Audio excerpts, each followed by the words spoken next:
It won't hurt to look is one of Satan's best lies. Once persuaded to look, the mind is often captured by what shouldn't have been seen. And then, well, just ask David about the "and then" after he began looking at Bathsheba, 2 Samuel 11. Today's Morning Minutes in the Bible on Throwback Thursday reaches back to an October 1975 article in Plain Talk magazine to see why it does hurt to look. The Devil's Deal by Dan Shipley. Satan desires to have all men the way he desired to have Peter, Luke 22:31.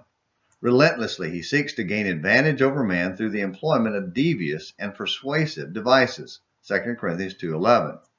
That some don't care and that others don't take him seriously only makes his work of destroying souls easier. Peter calls him our adversary, who, as a roaring lion, walketh about, seeking whom he may devour, 1 Peter 5:8. Not that he looks or sounds like the lion, better that he did, but that he seeks his prey as the hungry lion, even when appearing as an angel of light, 1 Corinthians 11:14. It matters little to Satan that most of his followers deny, even resent being identified with his kingdom.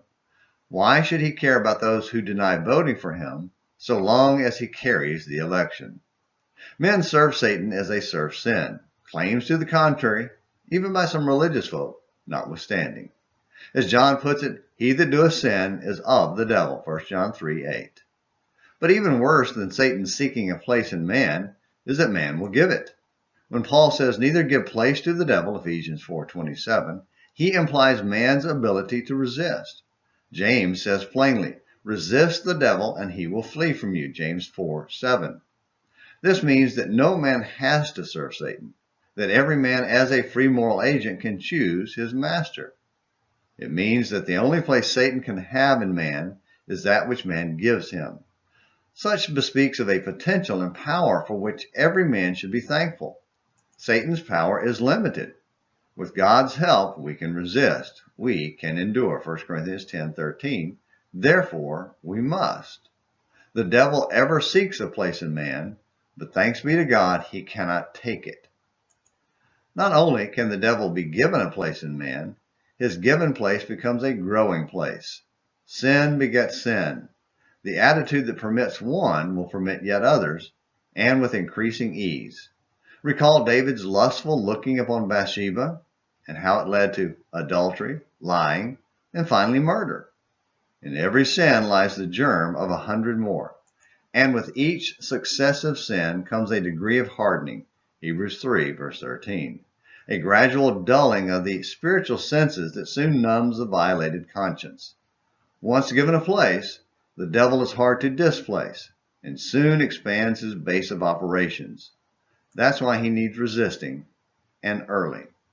In addition to being a given and growing place, the devil's place is also a distracting place.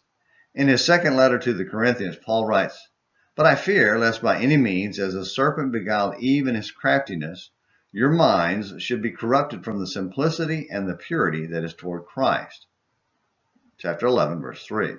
Simplicity here is singleness and sincerity, as opposed to double or divided. Satan would divide and distract our minds from Christ, perhaps with cares, perhaps with riches and pleasures, or in other ways, just so long as it is occupied with earthly things and not spiritual, Colossians 3, verse 2. Mark it well. Whatever distracts us from Christ, whatever hinders our doing his will or encourages not doing it, is of the devil. His deal is simple. Give him a place in you now, and he will give you a place with him in eternity. Matthew 25, verse 41. Dan's thoughts should make each of us wonder, what deal have I made with the devil? That's a good question, but I don't have time to think about it right now because my favorite TV show is on, or the game is about to start, or, well, you fill in the blank for yourself, and the deal is made. Thank you for watching today's Morning Minutes in the Bible on Throwback Thursday. Until tomorrow, this is James McClenny hoping you have a great day.